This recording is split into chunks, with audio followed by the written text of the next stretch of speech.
कहानी की शुरुआत हान हाओ ग्रुप के मालिक 500 से होती है, जो एक बहुत ही आलीशान पर बिना प्यार की जिंदगी जीता था। असल में 500 ने अपनी बीवी सियो यान से सिर्फ उसके पिता के कारोबार की वजह से शादी की थी। वहीं सियो यान ने अपनी जिंदगी में कभी कोई काम नहीं किया था, पर फिर भी उसे लगता था कि सारे पैसे के ऊपर उसका ही हक होना चाहिए। अपने ऑफिस पहुंचकर 500 को एक कारपेंटर के बारे में पता चला जो अपनी दुकान खाली करने को तैयार नहीं था, पर उन्हें वो दुकान अपने अगले प्रोजेक्ट के लिए किसी भी हालत में चाहिए थी। और इसीलिए 500 ने अपने खास आदमी मिस्टर बैंक को वो दुकान किसी भी हाल में खाली करवाने को कहा। उधर वो जूनकी नाम का कारपेंटर बहुत ज्यादा घबराया हुआ था, क्योंकि वो जानता था कि किसी भी वक्त 500 के गुंडे उसकी दुकान पर आते ही होंगे। और थोड़ी ही देर बाद मिस्टर बैंक अपने आदमियों के साथ वहां पहुंचा और जूनकी से कहा कि तुम सीधा सीधा साइन कर दो, वरना तुम्हारे हाथ काट के मैं खुद साइन करवा लूंगा। जिसके बाद बेचारे जूनकी ने डर के मारे साइन कर ही दिए। उधर 500 अपने पसंदीदा रेस्टोरेंट में खाना खाने के लिए गया, जहाँ ठीक उसके बगल में डोंग ह्यून नाम का एक लड़का भी खाना खा रहा था। पर जैसे ही डोंग ह्यून पैसे देने के लिए आगे बढ़ा तो उसे याद आया कि वो तो अपना पर्स घर पर ही भूल आया है। पर उस रेस्टोरेंट के मालिक ने डोंग ह्यून पर गुस्सा करने की बजाय उसे बताया कि आज उसका खाने का बिल 500 दे देगा।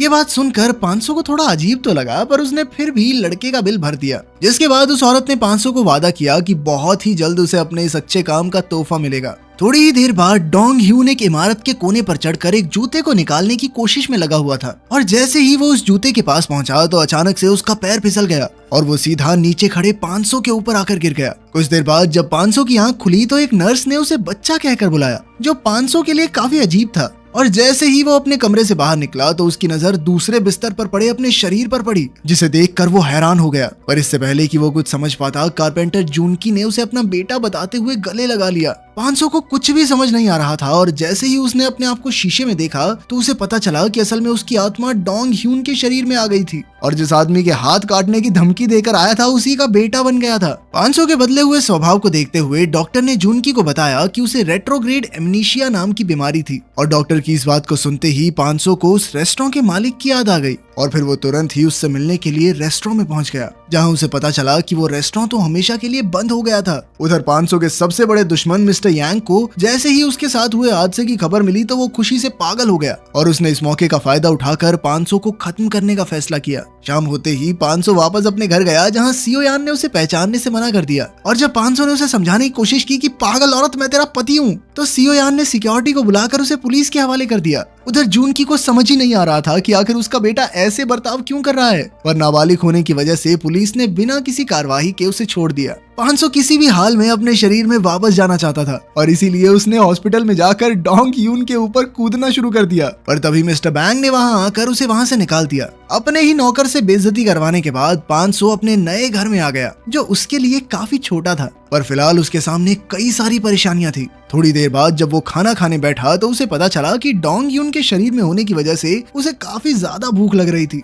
जूनकी का मानना था कि डोंग ह्यून बदमाश बच्चों की वजह से इमारत से गिरा था, और इसीलिए वो लोग इस बारे में बात करने के लिए अगले दिन प्रिंसिपल से मिलने गए। पर प्रिंसिपल का कहना था कि उनके स्कूल में ऐसे बदमाश बच्चे हैं ही नहीं जो डोंग ह्यून को इतना परेशान करें कि वो छत से गिर जाए। पर 500 ये जानता था कि प्रिंसिपल साफ साफ झूठ बोल रहा है, और अब वो किसी भी हाल में इस हादसे के पीछे का सच पता लगाने वाला था। क्लास में जाते ही 500 की नजर कुछ लड़कों पर पड़ी, जिन्होंने उसे देखते ही उसका मजाक उड़ाना शुरू कर दिया। अब तक 500 समझ गया था कि डोंग ह्यू एक काफी शांत किस्म का लड़का था, और इसी वजह से स्कूल में अक्सर बच्चे उसे परेशान करते थे। वहीं लंच टाइम के दौरान कुछ बदमाश बच्चे ह्यून जुंग नाम की एक लड़की को परेशान कर रहे थे। ये देखते ही 500 ने उन बच्चों को रोकने की कोशिश की, जिसके चलते उन बदमाश बच्चों के लीडर टाई वूक ने 500 से ही बहस करना शुरू कर दिया। पर बात आगे बढ़ने से पहले ही उनकी क्लास टीचर वहां आ गई, जिस वजह से टाई वूक को पीछे हटना पड़ा। पर स्कूल की छुट्टी के बाद टाई वूक और उसके साथियों ने एक बार फिर 500 से लड़ने की कोशिश की, पर इस बार 500 ने उन सभी को थप्पड़ मार मार के साइड कर दिया।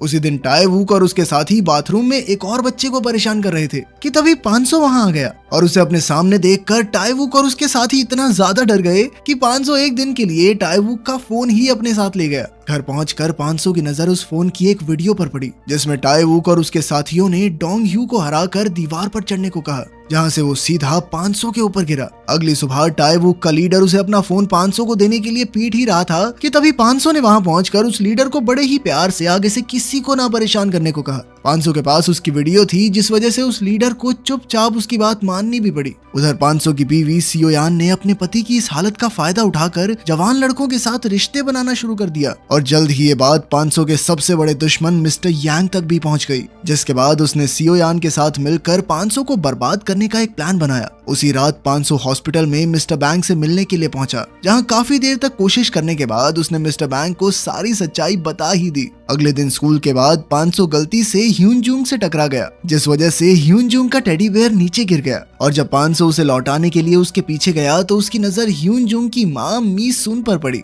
जिसे देखते ही वो हैरान रह गया। असल में मी सुन 500 का पहला प्यार था, जिसे उसने सियोयान के लिए छोड़ दिया था और उसे देखते ही 500 ने मिसून को उसके पहले नाम से बुलाया, जिसे सुनकर मिसून काफी हैरान थी। वहाँ से निकलने के बाद 500 को मिसून के साथ बिताए हुए सभी पल याद आने लगे और अगली बार जब वो ह्यूनजुंग से मिला तो 500 ने उसके सर से कुछ बाल डीएनए टेस्ट के लिए निकाल लिए, जिसके बाद उसे पता चला कि असल में ह्यूनजुंग उसकी ही बेटी थी। ये पता चलते ही वो सीधा मिसून से मिलने के लिए गया, जहाँ उसने मिसून से उसकी जिंदगी के बारे में पूछा और उसका ये सवाल सुनते ही मिसून ने उसे रोते हुए बताया कि कैसे उसने अकेले ही ह्यूनजुंग को बड़ा किया था, क्योंकि उसका पति तो उन्हें छोड़कर चला गया। उधर सियोयान अपने पिता के पास कुछ झूठी रिपोर्ट्स लेकर पहुंची, जिनके मुताबिक 500 कंपनी के पैसों का गलत इस्तेमाल कर रहा था, पर असल में तो वो ये काम मिस्टर यांग के कहने पर कर रही थी। सियोयान के पिता को उस पर पूरा भरोसा था और इसीलिए उन्होंने 500 के कोमा से बाहर निकलते ही उसे कंपनी से बाहर निकालने का फैसला कर लिया। उधर 500 ने अपनी बेटी के साथ ज्यादा समय बिताने के लिए एक जिम ज्वाइन कर लिया,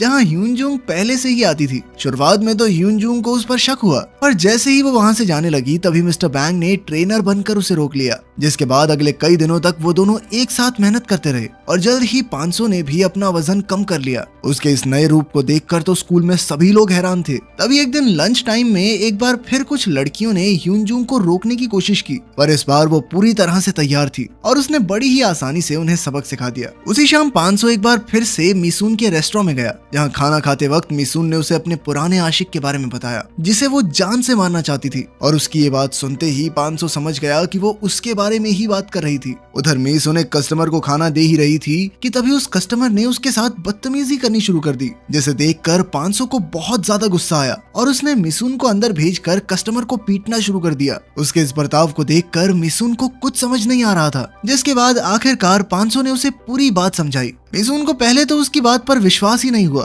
पर फिर कई सारे सवालों के बाद उसे यकीन हो गया कि 500 एकदम सच बोल रहा है और उसकी सच्चाई का पता चलते ही मिसून ने उसे ठीक वैसे ही वहां से चले जाने को कहा जैसे वो कई साल पहले गया था। अगले दिन स्कूल में मिनहो नाम के एक लड़के ने ह्यूनजुंग को अपनी बर्थडे पार्टी में बुलाया, जिसके लिए ह्यूनजुंग तैयार भी हो गई, पर उसे मिनहो के असली इरादों के बारे में नहीं पता था। उधर 500 एक बार फिर मिसून से मिलने के लिए गया, जहां मिसून ने उसे बताया कि वो उसके साथ कोई नाता नहीं रखना चाहती, पर 500 इतनी जल्दी हार मानने वाला नहीं था और उसने एक बार फिर से मिसून के दिल को जीतने की कोशिश की, जिसे देखकर वहां बैठे सभी लोग हैरान थे। पर तभी मिसून उसे थप्पड़ मारकर वहां से निकल गई, लेकिन 500 अभी भी उसके पीछे था। पर तभी उसे अपने एक दोस्त का फोन आया, जिसने उसे बताया कि मिनहो और उसके साथी पार्टी में ह्यूनजुंग की बेइज्जती करने वाले हैं। ये जानकारी मिलते ही 500 तुरंत ही पार्टी में पहुंच गया, जहां मिनहो और उसके साथी सबके सामने ह्यूनजुंग की बेइज्जती करने के लिए उसके सर पर शराब गिरा रहे थे। अपनी बेटी की यह हालत देखते ही 500 गुस्से से आग बबूला हो गया और उसने अकेले ही मिनहो और उसके साथियों को पीटना शुरू कर दिया। 500 के इस रूप को देखकर सभी लोग काफी हैरान थे। अगले दिन मिस्टर बैंग ने 500 को बताया कि कैसे सियोयान उसे कंपनी से निकलवाने का प्लान बना रही थी और ये जानकारी मिलते ही उसने सियोयान के पिता को एक लेटर लिखा और वो चिट्ठी सही जगह पहुंचाने का काम मिस्टर बैंग को दिया गया। अगले दिन स्कूल की एक लड़की ने 500 को घूमने जाने के लिए पूछा, जिसके लिए 500 ने साफ इनकार कर दिया, पर तभी ह्यूनजुंग ने भी उससे यही सवाल किया, जिसे सुनकर 500 काफी हैरान था और उसने ह्यूनजुंग को साफ साफ मना कर दिया। उधर मिसून को भी इस बारे में पता चल गया था और इसीलिए उसने ह्यूनजुंग को 500 से दूर रहने को कहा। उसी रात मिस्टर यांग डोंग ह्यून को खत्म करने के लिए हॉस्पिटल में चुपचाप घुस गया, पर तभी अचानक से डोंग ह्यून होश में आ गया और उसे 500 समझते हुए मिस्टर यांग डर के मारे वहां से भाग गया। होश में आने के बाद डोंग ह्यून ने खुद को एक नए शरीर में देखा और वो तुरंत अपने पिता से मिलने के लिए भागा, जिसने उसे पहचानने से ही मना कर दिया। पर तभी 500 भी वहां पहुंच गया और काफी देर तक डोंग ह्यून और जुनकी को समझाने के बाद उन दोनों को 500 की बात पर भरोसा हो गया, जिसके बाद 500 ने सबसे पहले चीजें सुधारने के लिए डोंग ह्यून की मदद मांगी।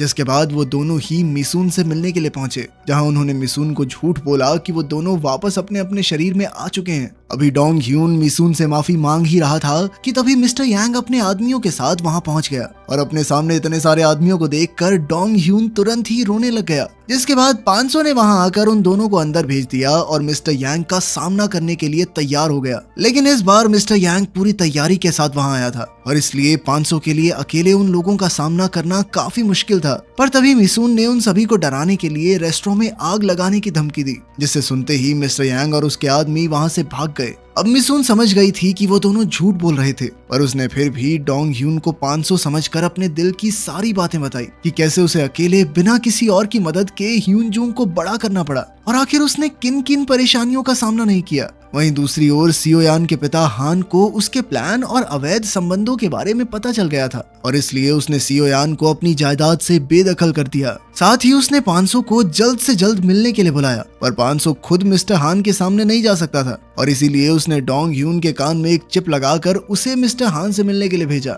और डोंग ह्यून के कान में लगी उस चिप ने थोड़ी ही देर तक ठीक काम किया और जब मिस्टर हान ने 500 से उसके परिवार के बारे में पूछा तो डोंग ह्यून के पास कोई जवाब नहीं था और इसीलिए उसने अपने आप ही जवाब देने शुरू कर दिए। जिसके बाद वो अब अपने परिवार को ज्यादा समय देना चाहता था और इसलिए उसने खुद को हानहो ग्रुप से निकालने का फैसला किया। इधर मिस्टर हान ने भी 500 के फैसले की इज्जत करते हुए उसे जाने की इजाजत दे दी। घर से बाहर निकलते ही 500 ने डोंग ह्यून को गले लगा लिया, पर तभी गुस्से से भरी सियोयान ने उन दोनों को अपनी गाड़ी से टक्कर मार दी, जिसमें 500 को काफी गंभीर चोटें आई और जब वो बिस्तर पर लेटा हुआ था तभी अचानक से डोंग ह्यून भी बेहोश हो गया। जिसके थोड़ी देर बाद 500 को ऑपरेशन के लिए ले जाया गया, जहां उसकी मुलाकात एक बार फिर से उसी औरत से हुई जिसने उन दोनों के शरीर में अदला बदली की थी। 6 महीने बाद जब डोंग ह्यून अपने स्कूल पहुंचा तो सभी लोग उसकी काफी ज्यादा इज्जत करते थे और अब तो वो और ह्यून जूंग एक दूसरे को डेट भी कर सकते थे। और उधर 500 ने मिसून के लिए एक बड़ा रेस्टोरेंट खोल दिया था, जहां वो, जूनकी और मिस्टर बैंग एक साथ मिलकर मिसून के साथ काम